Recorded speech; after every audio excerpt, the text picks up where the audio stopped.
Senhor presidente, eu quero em especial saudar a filha da Zélia Rodrigues Furtado, que é a Carmen. A Carmen que mora na rua Zélia Rodrigues Furtado, ali no Santa Fé.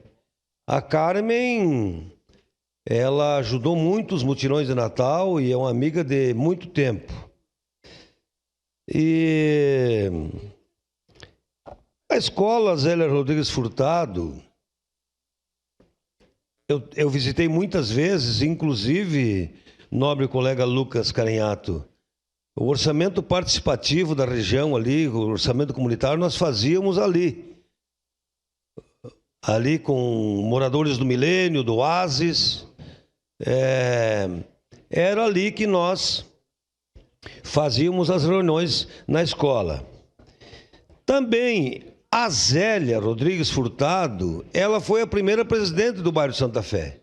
Então, que bom que a escola vai ser homenageada com seus pais, seus alunos, seus professores, porque é uma escola que presta um serviço muito humano àquela comunidade.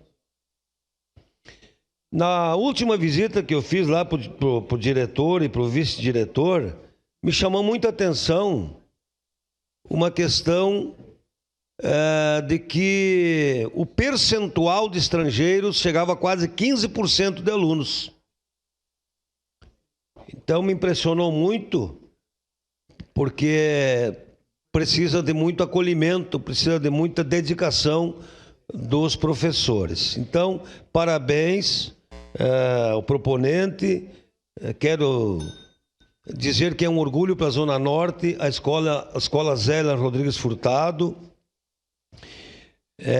que acolhe toda aquela comunidade, uma escola grande e que com certeza merece por todo o trabalho dedicado àquela comunidade. Era isso, senhor presidente. Obrigado, vereador Zé D'Ambrós. Próxima vereadora inscrita, vereadora Roselaine Frigieri, com a palavra.